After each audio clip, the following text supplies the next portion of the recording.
Nous sommes dans le site docteurangélique.free.fr dans une série de leçons de philosophie réaliste à l'école du père Marie-Dominique Philippe. Et dans cette annexe critique, je voudrais maintenant aborder ce qu'on appelle la pensée dialectique.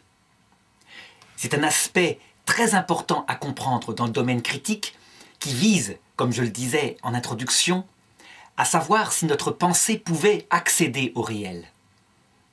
Or, dans la manière de penser des hommes, il y en a une particulière qu'on appelle la pensée dialectique.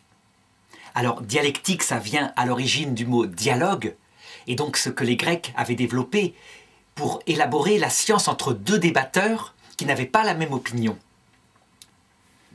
Mais ce n'est pas de ce sens étymologique dont je veux parler maintenant. C'est plutôt d'une forme de pensée, d'analyse du réel, qui est apparue très développée à partir du XIXe siècle et qui consiste à dire que le réel fonctionne systématiquement par mode d'opposition des contraires et que la pensée elle-même ne connaît la réalité qu'en confrontant comme une thèse et une antithèse dans une synthèse des contraires qui a priori semblent absolument irréconciliables.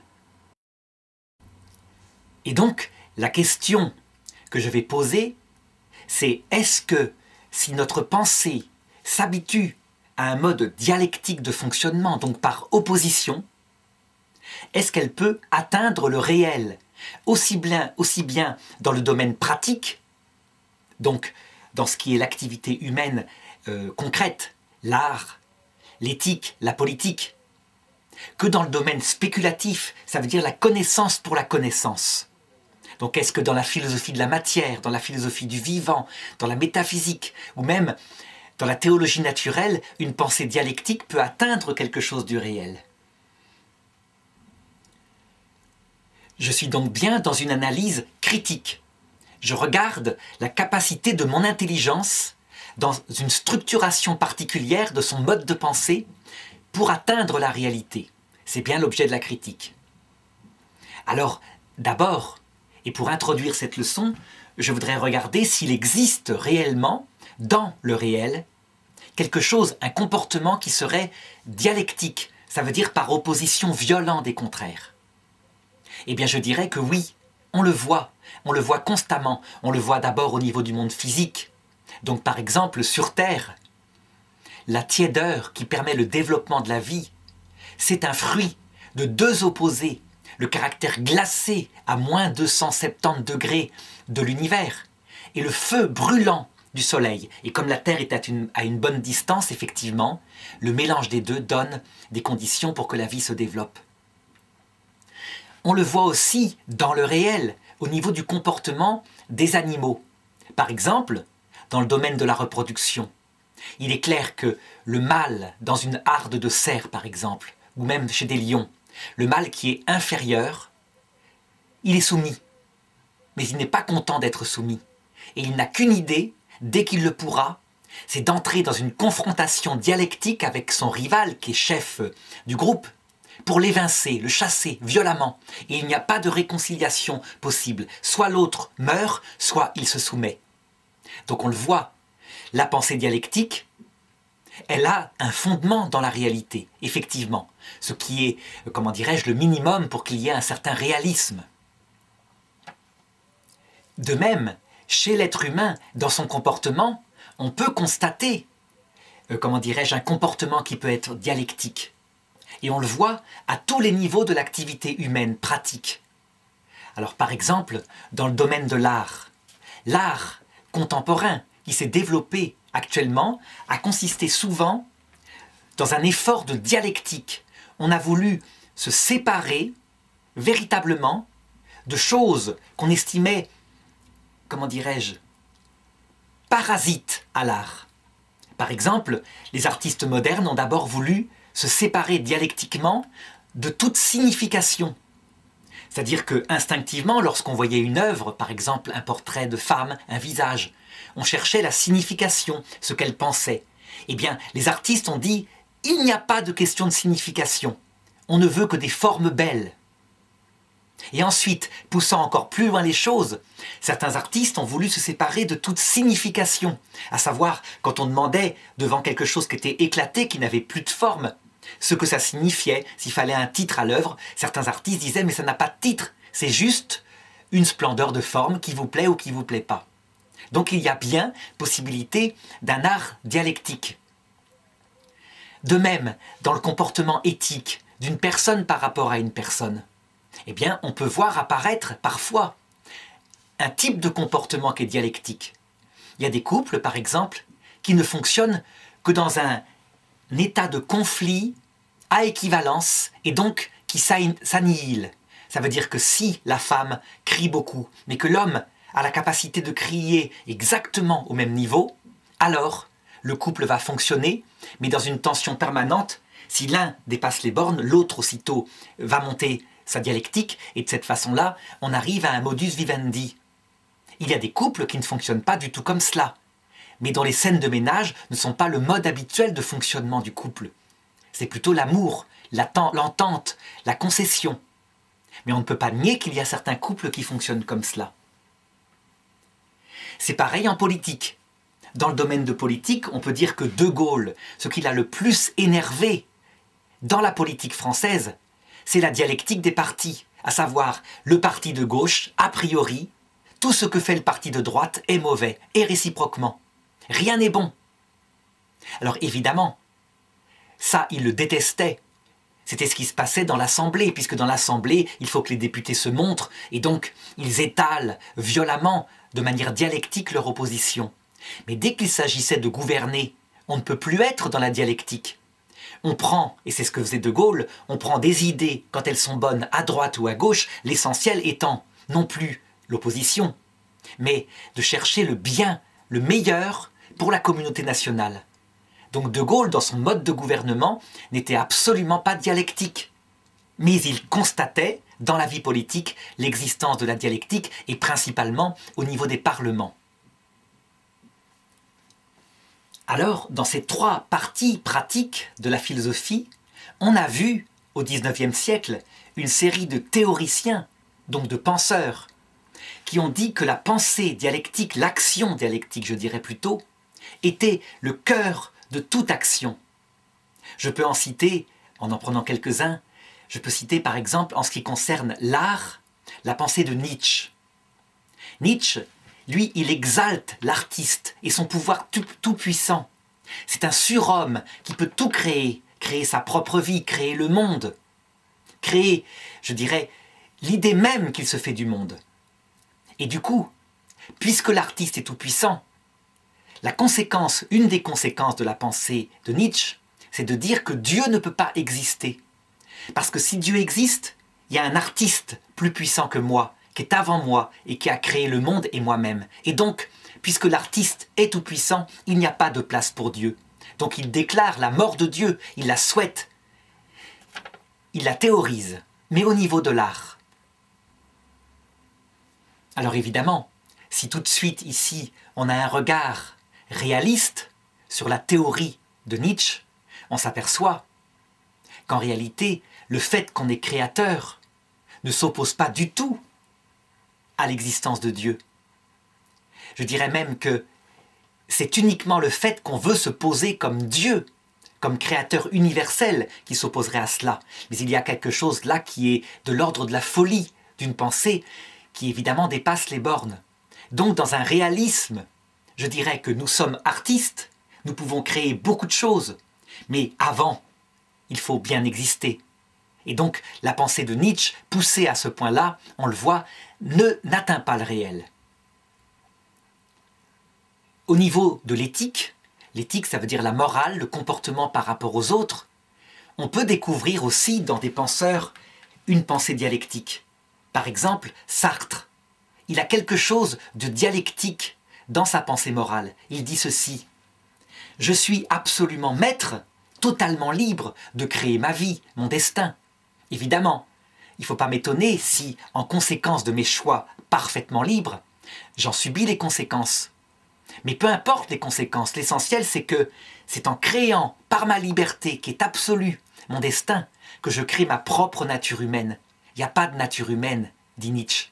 La nature, on se la crée soi-même par sa propre action morale. Alors évidemment, dans une telle pensée, il ne faut pas s'étonner que l'enfer, c'est l'autre, puisque l'autre, qui a aussi une certaine liberté, peut venir s'opposer à ma propre liberté.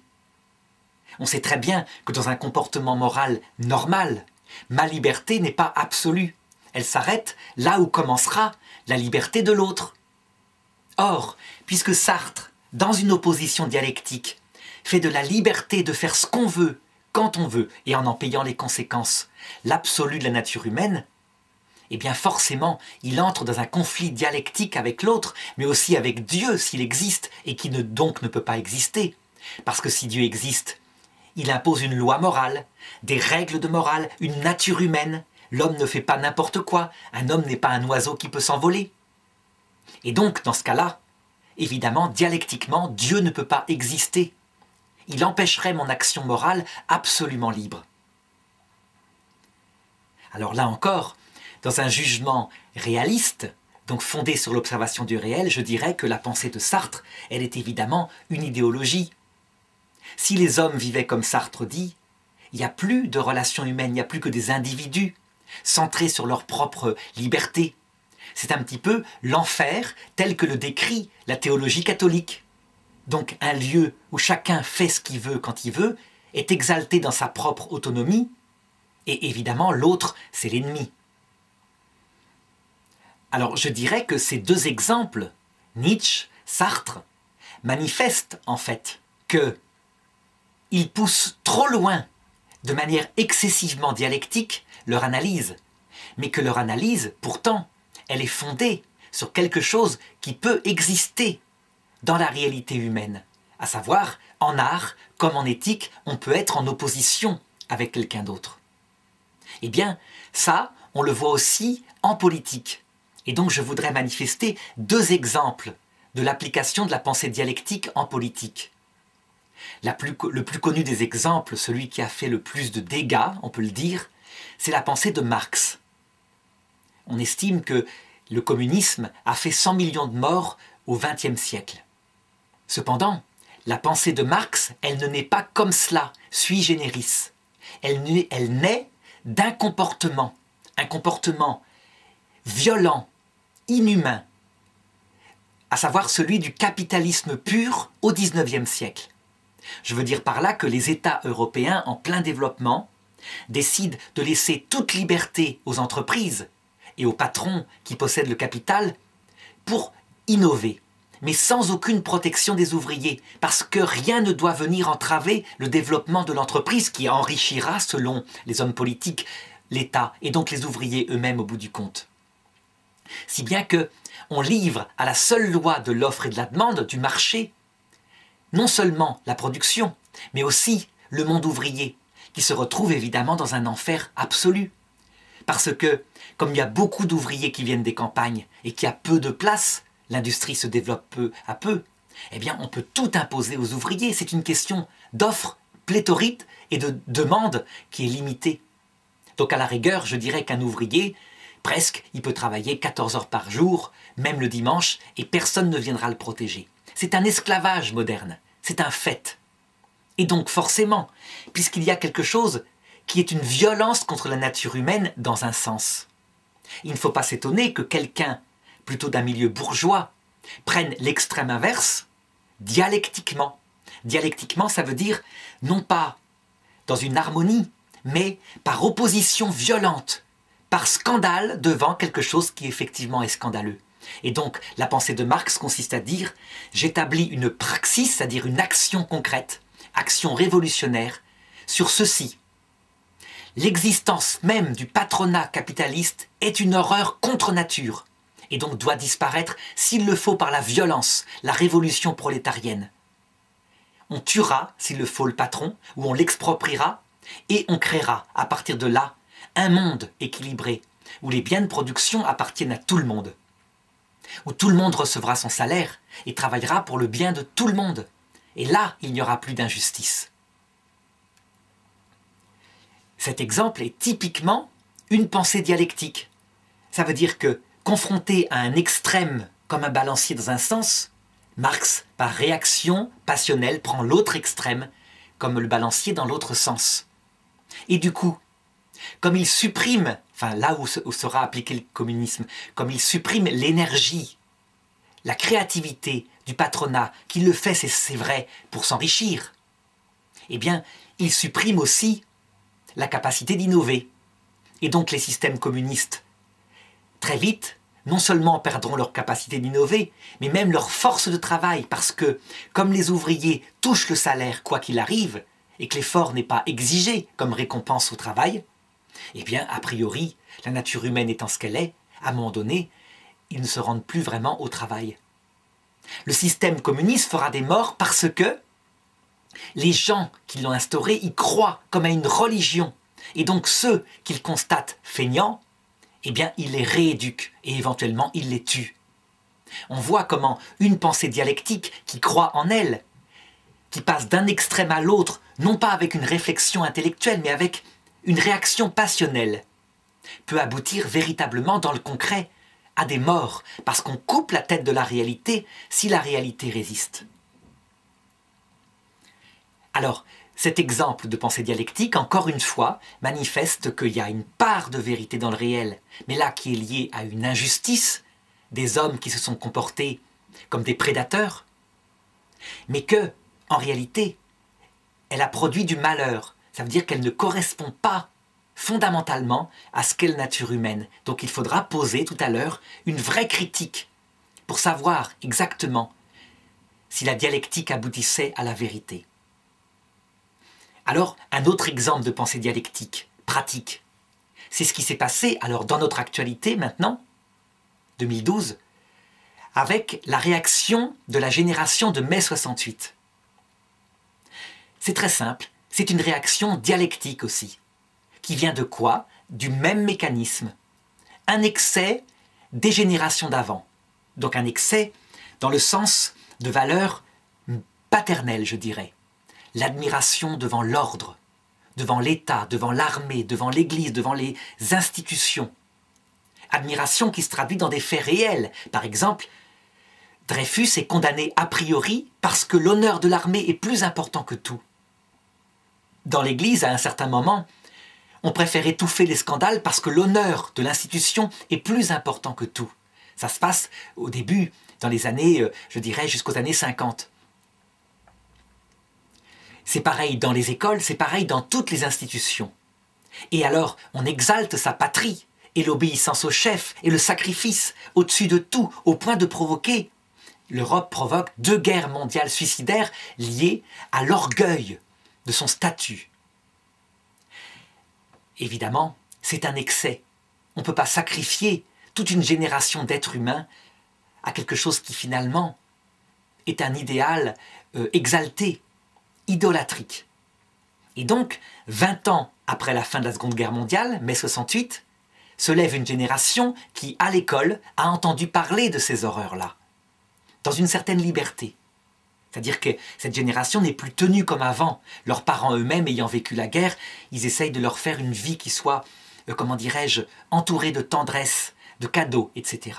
Et donc, quand ils arrivent à 20 ans, révoltés devant ce qui s'est passé, ils prennent une pensée, violemment, passionnellement, qui est exactement l'inverse de la précédente. Ils ont une réaction dialectique.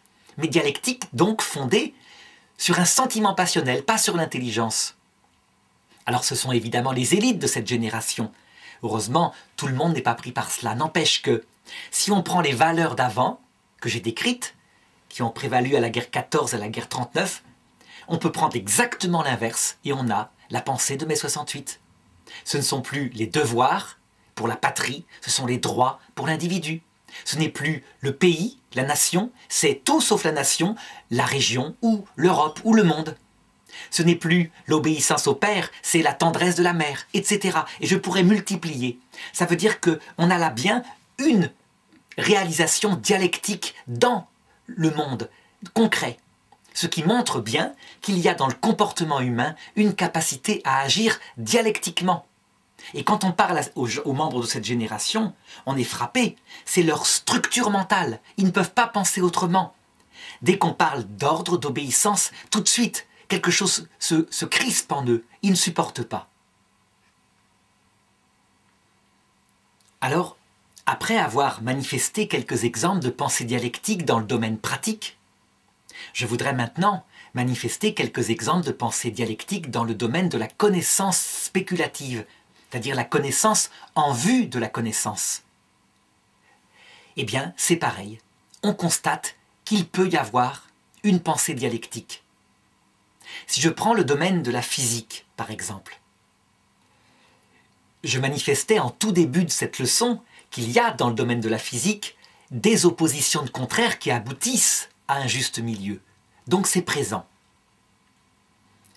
On a même toute une pensée très ancienne, une pensée taoïste avec le yin et le yang, qui développe cette opposition qui aboutit à de l'harmonie. Sauf que, lorsqu'on regarde le yin et le yang, il ne s'agit pas de noir contre blanc qui forment un cercle et qui seraient comme ça, en lutte perpétuelle comme deux poissons. Dans le noir, il y a toujours un point blanc. Dans le blanc, il y a toujours un point noir. Ce qui veut dire que cette pensée très ancienne avait compris que s'il y a bien de la dialectique dans le monde, opposition entre proie et prédateur, entre chaud et froid, entre mâle et femelle, entre mâle rival et mâle rival, il y a aussi de la coopération. Parce que s'il n'y a pas coopération, il n'y a pas harmonie. Si bien que la pensée taoïste du yin et du yang, elle aboutit à un cercle parfait, qui est l'harmonie des contraires. N'empêche qu'il y a bien quelque chose de réel dans le fait qu'il y a de la dialectique dans le réel. Il y a un philosophe qui a pensé la physique de manière dialectique. Ça veut dire qu'il a établi comme système cette science en disant que, par opposition à toutes les autres sciences, elle était capable d'atteindre la vérité. C'est la pensée d'Auguste Comte au XIXe siècle. Lui, il prétendait que la physique, qui étudie avec les autres sciences positives le monde matériel, résoudrait tous les problèmes, y compris les problèmes humains, y compris le problème de la religion. À savoir qu'avec le développement de la science, on aboutirait à répondre aux questions de comment marche le monde et qu'on se débarrasserait enfin de cette question enfantine qui consiste à se dire pourquoi est-ce que le monde existe. Pour Auguste Comte, l'humanité est passée et passera par 3 âges. Le premier, c'est l'âge enfantin, qu'il appelle l'âge théologique. C'est une époque où on cherchait à répondre aux causes profondes de l'humanité. D'où est-ce que je viens, donc la cause efficiente radicale? Où est-ce que je vais après la mort, donc la cause finale radicale? Et on cherchait à y répondre par des causes cachées, des dieux. Deuxième âge, un âge qu'il considère comme adolescent, à savoir l'âge métaphysique. C'est l'âge qui est né avec la philosophie grecque, qui s'est prolongé jusqu'au XIXe siècle et qui consistait à répondre aux mêmes questions, mais à travers des explications naturelles. Donc on n'expliquait plus par les dieux, par exemple la gravitation, mais on l'expliquait par des lois naturelles. Par contre, on continuait de se poser la question d'où venons-nous, où allons-nous, et on en inférait un être premier en philosophie, à savoir un moteur premier de l'univers chez Aristote ou un grand horloger chez quelqu'un comme Voltaire. Et voilà qu'il prophétise un 3e âge de l'humanité, l'âge adulte, l'âge où enfin on se débarrasse de ces questions métaphysiques, de ces questions religieuses, pour ne plus se poser comme question que le comment ça marche. Et le comment ça marche en le développant, en l'analysant, en voyant comment tout est matériel, permet de résoudre tous les problèmes humains, les problèmes matériels. Parce que la technologie, il prévoyait qu'elle se développerait en même temps. Alors évidemment, la pensée dialectique d'Auguste Comte, on le voit, elle est vraiment dans l'opposition.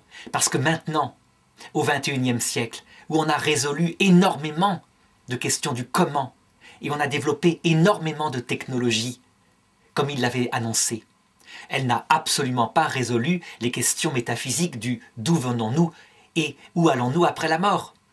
Il n'y a pas d'opposition entre le comment et les questions métaphysiques. Ce sont 2 domaines qui concernent l'être humain et que c'est pas parce qu'il a un téléphone portable de plus en plus performant, qui bientôt fera hélicoptère, qu'il répond à la question de ce qu'il fait sur Terre.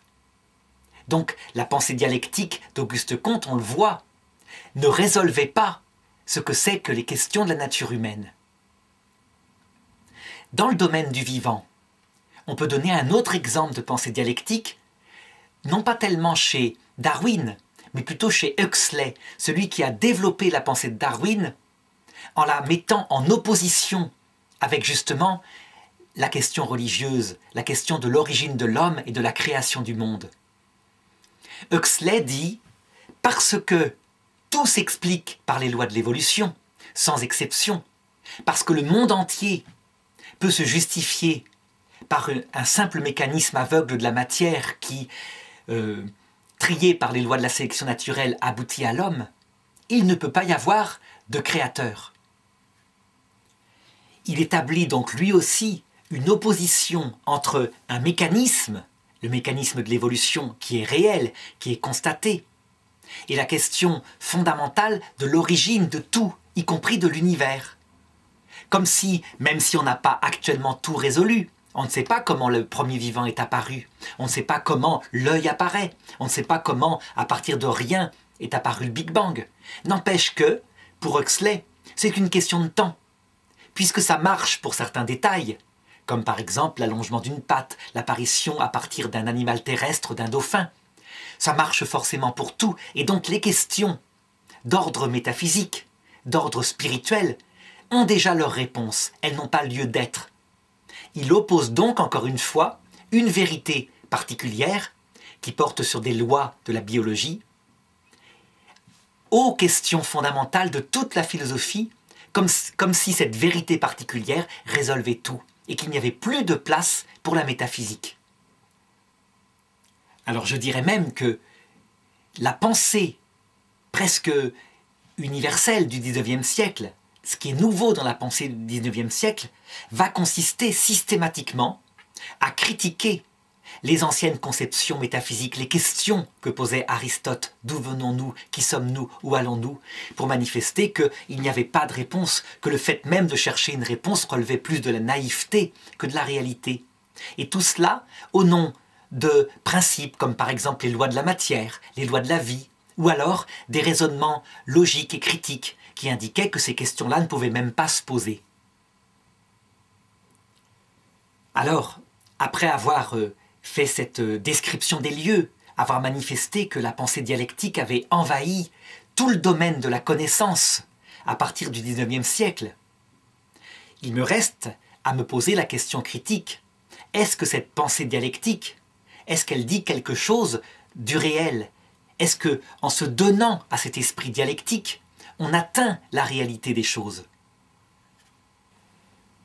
Eh bien, je répondrai qu'il faut donc distinguer deux domaines. Le domaine pratique, je l'ai dit, et le domaine spéculatif. Dans le domaine pratique et dans le domaine de la réalité concrète qui nous entoure, on constate effectivement qu'il y a certains phénomènes qui sont de type dialectique. On ne peut pas le nier. Il y a par exemple en nous une lutte entre le poids de notre matière qui n'est pas vivante, qui est faite d'oxygène, d'hydrogène, d'azote, de carbone, et qui tend à un ordre de mort, et puis d'autre part, notre âme, notre vie biologique organisée, qui elle, essaye de résister à cette attraction vers la destruction pour rester vivant. Et le fruit de cette opposition donne un être fragile, toujours en équilibre. Donc on peut procéder à une analyse dialectique pour manifester ce que c'est que le vivant humain. On peut le trouver à de nombreux niveaux. Et je dirais que celui qui a le plus développé l'analogie présente dans cette conception des oppositions, c'est le taoïsme, comme je le montrais tout à l'heure. Il en voyait partout, le chaud, le froid, le sec, l'humide, la femme et l'homme dans le couple, l'homme, le père et la mère au niveau des enfants, etc.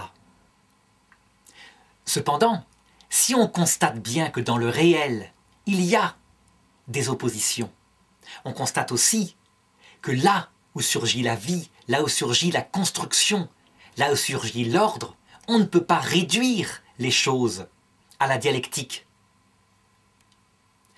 Reprenons l'exemple du chaud et du froid, notre planète qui est au lieu idéal où le chaud et le froid dans un combat violent arrivent à donner la tiédeur, donc un espace vital où la vie peut se développer.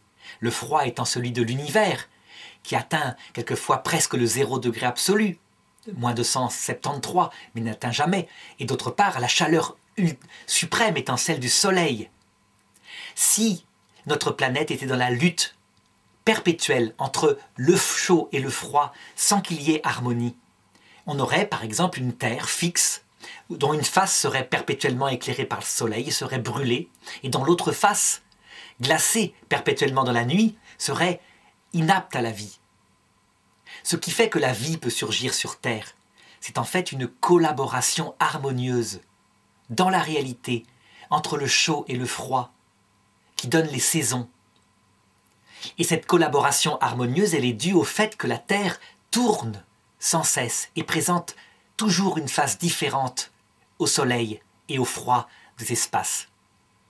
Eh bien, cette image que je viens de décrire, elle manifeste ce qui se passe partout dans le réel et que le yin et le yang manifestaient aussi, à savoir que le froid, donc l'opposition face au chaud, n'est jamais toute seule. Il y a toujours dans le froid une part du chaud et dans le chaud une part du froid, sinon rien ne peut sortir. De même, un couple ne peut pas vivre en perpétuel combat d'opposition et de lutte entre l'homme et la femme qui veulent le pouvoir. S'il n'y a pas, au-delà de cela, une harmonie, au minimum visant un bien commun aux deux, à savoir l'enfant, ou le fait qu'ils ont une économie domestique. S'il n'y a pas, et c'est l'idéal, un amour qui est capable de pardonner les éclats dialectiques qui arrivent presque dans tous les couples, alors au bout du compte, le couple ne peut pas durer, il ne peut qu'éclater. Parce qu'un équilibre permanent de la haine réciproque, de la domination réciproque, ne peut pas durer comme cela permanence. C'est la même chose avec les enfants.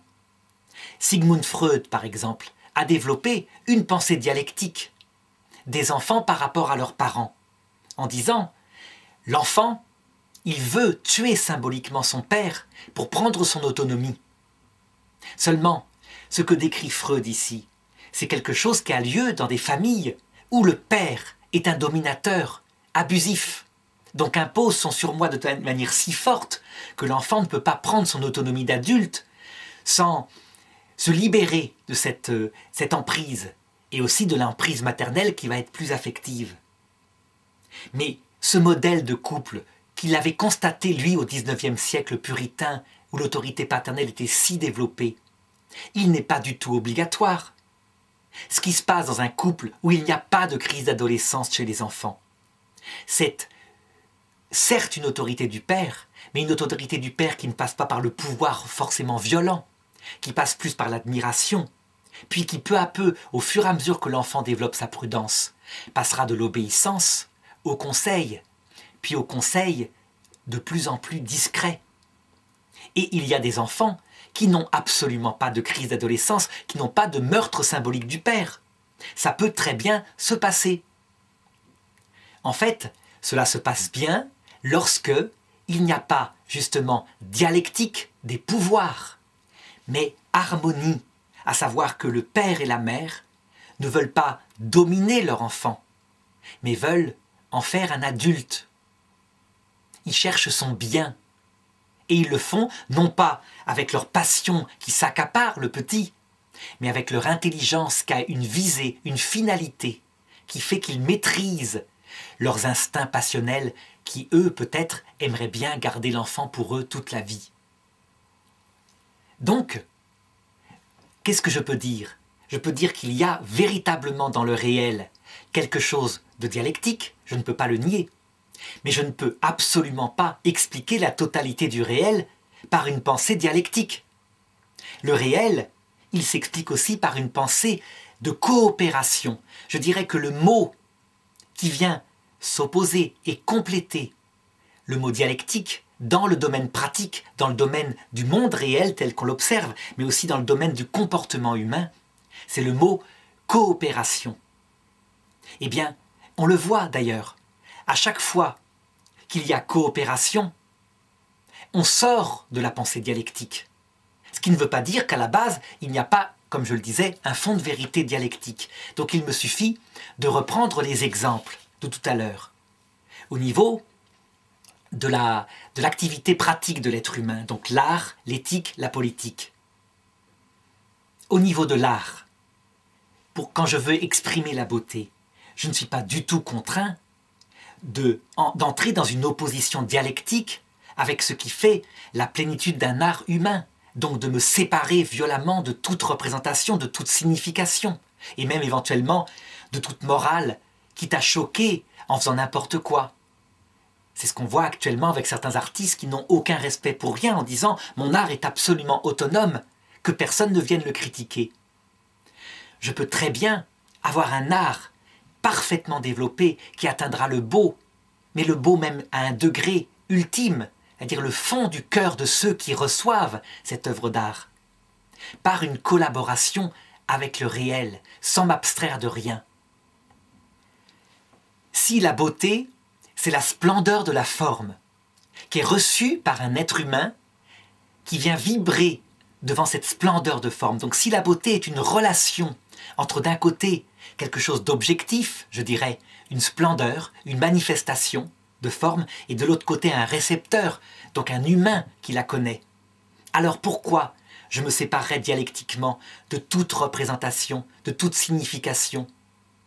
Puisque le récepteur est moi-même qui suis un artiste qui vais avoir une idée d'un projet. Si je peux y mettre tout mon être, donc pas seulement des formes dans la peinture qui seraient éclatées, mais aussi la signification d'une forme qui va atteindre mon intelligence, et aussi, pourquoi pas, une ouverture vers quelque chose de sacré, qui dépasse le simple domaine, comment dirais-je, d'une représentation. Peut-être que je ferai éclater une splendeur qui fera vibrer tout l'être, pas seulement les sens, le sens de la vue, mais aussi l'imagination, les sentiments, et pourquoi pas le sens métaphysique de la vie. Il y a des œuvres qui sont capables de cela. Donc on le voit par exemple dans le cinéma américain qui a le plus grand succès. Un film comme Gladiator. Il y a certes une forme historique, des uniformes parfaitement reconstitués, des batailles reconstituées. Mais il y a aussi quelque chose qui touche au spirituel, donc une histoire d'amour entre le général romain et sa femme qui a été massacrée par l'empereur et qu'il veut venger. Et puis il y a aussi du sacré, c'est-à-dire un homme qui donne sa vie pour cette vengeance, mais qui a l'espoir de retrouver celle qu'il aime de l'autre côté de cette vie, dans les Champs-Élysées. Donc la beauté peut prendre toutes les dimensions humaines sans qu'il y ait dialectique. C'est la même chose au niveau de l'éthique. Certes, je suis un être libre. Certes, je peux faire ce que je veux quand je veux. Mais je ne suis pas obligé de pousser cette liberté jusqu'à entrer dialectiquement en opposition avec les autres personnes qui sont sur Terre, quitte à en faire l'enfer, comme le dit Sartre dans sa pensée. Rien ne m'empêche, tout en gardant mon autonomie, ma personnalité, de me donner fidèlement à un amour et de tenir la promesse si je l'ai faite. Donc d'entrer dans une sorte d'harmonie entre d'un côté une promesse qui va diminuer ma liberté, parce que je ne peux pas faire n'importe quoi une fois une promesse faite. Et puis, d'autre part, une liberté, parce que cette promesse, elle est libre. Donc il y a coopération entre d'une part une liberté et d'autre part un engagement qui implique une certaine dépendance. Pourquoi opposer dialectiquement les deux? Si c'est la source du bonheur, si l'être humain dans toutes ses dimensions trouve son épanouissement et donc, si on est épanoui, sa liberté. Parce que la pensée dialectique de Sartre, en exaltant une liberté individuelle, si elle aboutit au malheur d'un être qui n'est pas épanoui dans sa nature humaine, que d'ailleurs Sartre nie, eh bien, elle n'aboutit qu'à une fausse liberté. Un être solitaire, régnant sur une planète vide, comme le disait le Petit Prince, est-ce que c'est un être libre? Même chose au niveau politique. Si je reprends l'exemple de De Gaulle avec ses partis, il a voulu établir un système qui donne moins de poids à la dialectique des partis, avec un gouvernement, un exécutif fort qui permette de chercher le bien commun du pays. Ça n'empêche pas qu'il maintient un parlement, il faut qu'il y ait une certaine dialectique, donc une opposition. Mais il ne peut pas réduire le gouvernement d'un pays à cette dialectique, sinon la Troisième République n'aboutissait à rien, si ce n'est à s'amuser à renverser les gouvernements. Prenons ensuite l'exemple de Karl Marx et de sa révolte contre les patrons exploiteurs. Eh bien, s'il avait écouté les syndicats chrétiens ou l'encyclique de Léon XIII, Rerum Novarum, qui indiquait qu'il ne fallait pas détruire le capital, mais qu'il fallait le mettre dans des rails qui lui permettent une coopération obligée pour le bien commun de tous. À savoir que le capital, on lui laisse son existence puisque c'est lui qui invente, qui produit, qui prend l'initiative. Mais on ne le livre pas entièrement libre à ses lois intérieures. On met face à lui un contrepoids qu'est le syndicat ouvrier avec le droit de grève protégé, de manière à ce que si le capital abuse à travers le patron, il y a un contrepoids dialectique qui fasse que le patron, dans son propre intérêt, ne va pas pouvoir continuer dans l'excès. Seulement, Léon XIII disait bien, il faut être réaliste. Le syndicat peut aussi entrer dans une démarche dialectique, c'est-à-dire être tellement fort qu'il va jusqu'à couper la branche qui le nourrit, comme si les feuilles d'un arbre, donc les ouvriers qui produisent, se révoltaient contre la branche et la coupaient parce que la branche, ils estiment qu'elle prend trop d'énergie à l'arbre. Eh bien, Léon XIII disait, il faut un modulateur, quelque chose qui régule, qui ne donne trop de pouvoir ni à l'un ni à l'autre, mais qui finalise les deux dans une finalité. Et ce régulateur, c'est l'État, avec ses lois. Il cherche le bien commun, il y a donc une finalité. Et il sortait de cette façon-là d'une pensée dialectique à la Marx. Si Léon XIII avait pu être écouté, et si son programme avait pu être appliqué en URSS, en Chine et dans d'autres pays, on aurait évité les 100 millions de morts. Dans les pays européens occidentaux, où sa pensée a été appliquée, donc dans une modération de chaque acteur, capital, syndicat, État, eh bien, on a abouti à un véritable enrichissement incroyable, comme jamais on avait vu dans l'histoire de l'humanité. Cela montre encore une fois que la pensée dialectique fondée sur le réel dit bien quelque chose, mais qu'un comportement dialectique peut produire le malheur, et qu'un comportement humain sensé, c'est plutôt, encore une fois, de la coopération entre des forces. Idem pour l'exemple de mai 68. On le voit bien, la réaction de cette génération qui ne supporte plus rien de patriotique, qui par exemple, au nom de l'antiracisme, puisque Hitler a été raciste, puisque la guerre 14 était raciste, est prêt, par réaction dialectique, à accueillir tout le monde entier, y compris, s'il le faut, des terroristes islamistes. Eh bien, un excès poussé trop loin, qu'est-ce qu'il va produire ? Il va produire un retour violent de balancier dans l'autre excès. Et donc, la génération mai 68, en 2012, donc 50 ans après sa révolution, commence à se plaindre en disant « il y a un retour vers la droite, vers l'ordre moral, etc. » Eh bien, je crois qu'il ne faudra pas s'étonner s'il y a un retour dialectique vers la droite, vers l'ordre moral, avec peut-être un jour la recréation des bagnes, peut-être la peine de mort. Alors ils disent « mais non, on a bloqué les choses pour que ce soit impossible de remettre la peine de mort. » Ils se trompent. Une génération, lorsqu'elle est tenue par un contrat qui paraît légalement non destructible, eh bien elle se contente de le déchirer, si c'est sa volonté. On ne peut pas empêcher, quand on va trop loin dans un sens, la réaction inverse dans l'autre sens. Moi j'aimerais bien qu'on trouve ici, par rapport aux excès de mai 68, enfin, une génération qui aille au juste milieu et qui dise « on fait collaborer ensemble ordre et liberté, droit et devoir, acceptation de l'étranger, mais aussi devoir de l'étranger, droit de choisir des étrangers qui s'harmonisent avec son pays, etc. » Donc quelque chose de modéré, dans des valeurs d'harmonie.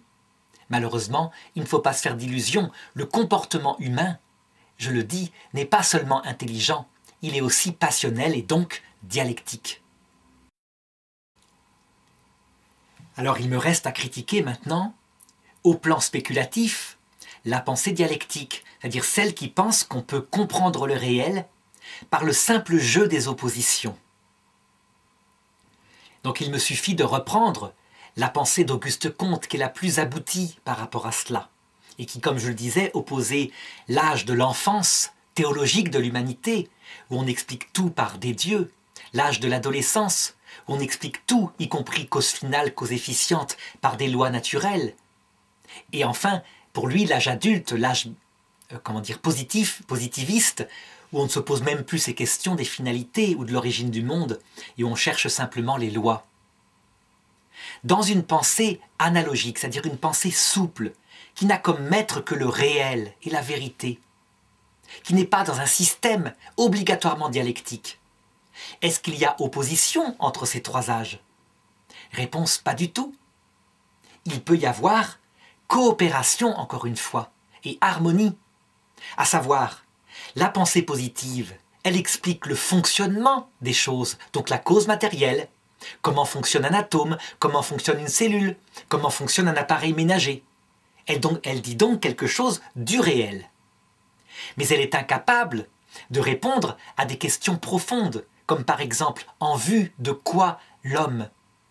Si l'homme était fait uniquement pour avoir un téléphone portable performant, et s'il ne trouvait pas son bonheur dans une autre personne qu'il aime, sa famille, mais aussi dans la question, dans la réponse à des questions qu'il ne peut pas détruire en lui, à savoir, est-ce que tout cela vaut le coup? Est-ce que le problème de la mort peut être résolu par le fait qu'il y a une survie après la mort? Donc, domaine qui va concerner la philosophie dans sa partie qui s'appelle la sagesse, et qui va concerner, pourquoi pas, des révélations privées que l'homme a le droit de regarder. S'il y a donc coopération de ces trois recherches scientifiques, philosophiques, théologiques, chacune à leur niveau propre, eh bien, c'est là qu'on obtient l'âge adulte de la pensée. Et c'est ce que le pape Jean-Paul II appelait de sa pensée. Il disait, l'âge adulte de la pensée, c'est quand les trois disciplines, chacune respectant l'autre dans son domaine propre, coopèrent dans un unique but, la recherche de la vérité. C'est une chose qui d'ailleurs était déjà, désirée par un saint comme saint François de Sales, qui disait « Foi et raison doivent marcher ensemble comme deux affectionnés. Tant que le monde est mystérieux, et puisque les lois de la science ne peuvent pas expliquer comment le néant peut créer quelque chose, et quelque chose d'ordonné, la question d'un être premier créateur se pose. Et donc, la réduire à une question d'enfant, immature, c'est évidemment une pensée dialectique qui n'atteint pas à la vérité. Alors on voit très bien que cette pensée dialectique, elle est d'actualité actuellement, sur un sujet particulier qui est la question du dessein intelligent. Dès que quelqu'un, un philosophe, se pose des questions qui, moi, dans mon enfance, dans ma formation, se posaient en classe de terminale. La question de savoir s'il y a un être premier était une question philosophique. Donc dès que quelqu'un dit qu'il pense qu'il y a un dessein intelligent qui met de l'ordre dans le monde, tout de suite, les scientifiques purs, donc les évolutionnistes purs, diront « sectarisme créationniste théologique venant des évangéliques américains ». Ça veut dire qu'en fait, ils ont tellement peur d'une pensée qui n'est ni théologique au sens, primitif du terme, donc un petit peu comme on voyait chez les Grecs où on expliquait tout par des mythes, mais qui n'est ni purement matérialiste, c'est-à-dire qui ne pense pas que le monde s'explique uniquement par des lois d'Auguste Comte, les lois du comment ça marche. Eh bien, tout de suite, par peur que cette pensée philosophique intelligente vienne sur leur plate-bande, ils s'efforcent dialectiquement de la réduire au créationnisme biblique, donc où il y aurait des dinosaures dans l'arche de Noé, etc. C'est typiquement une pensée dialectique. Qu'est-ce qui caractérise en fin de compte la pensée dialectique? Même si, comme je l'ai montré, elle dit quelque chose du réel. Je pense que c'est une pensée qui est fondée, non pas sur une raison qui est calme, qui met leurs choses à leur juste place, mais qui est fondée sur une passion, sur une sorte de crise d'adolescence affective. Je dirais qu'on le voit dans les conversations, dès qu'on s'énerve par rapport à un interlocuteur qui ne pense pas comme nous, on entre dans une dialectique. Par exemple, s'il dit « mais tu vois bien que cet homme est blanc », eh bien, parce que je veux avoir raison, je vais lui répondre « mais non, tu vois bien que ses cheveux sont noirs ». Comme s'il y avait opposition. Et on peut se bagarrer sur des thèmes évidemment plus spirituels que cela pendant des heures, parce qu'on s'énerve. Si maintenant on se calme, on met les choses à leur juste niveau, eh bien, on trouvera ce qu'on appelle une pensée analogique, complémentaire, coopératrice en disant « cet homme a la peau blanche et a des cheveux noirs ». Il n'y a donc pas d'opposition, ce n'est pas sous le même aspect. Eh bien, ce n'est pas plus compliqué que ça. Donc je dirais, pour conclure, que la pensée dialectique est une pensée dont il faut sortir lorsqu'on fait de la philosophie, tout en lui laissant une petite place, puisque dans le réel, il y a de la dialectique. La dialectique trouve sa place dans la pensée philosophique quand elle est portée par quelque chose qui est plus fort qu'elle et qui s'appelle une pensée analogique. Une pensée analogique, ça veut dire qu'il cherche, par comparaison, uniquement une chose, la réalité. Pourquoi je dis par comparaison? Parce que celui qui a une pensée analogique verra que lorsqu'un caillou tombe sur la terre, ça ressemble métaphoriquement à de l'amour, un peu comme un homme tombe dans les bras de sa femme qu'il aime. Il compare, il a une pensée souple, il fait des analogies. Et donc à ce moment-là, n'ayant comme seul maître que le réel et une intelligence souple, il pourra donner une place à ce qui est dialectique dans le réel. Exemple, le combat entre un homme et une femme qui ne s'entendent pas dans le couple ou qui font une scène de ménage ressemble, par analogie, au combat entre le chaud et le froid qui donne une terre tiède où il fait bon vivre. Voilà comment fonctionne une pensée qui cherche véritablement le réel.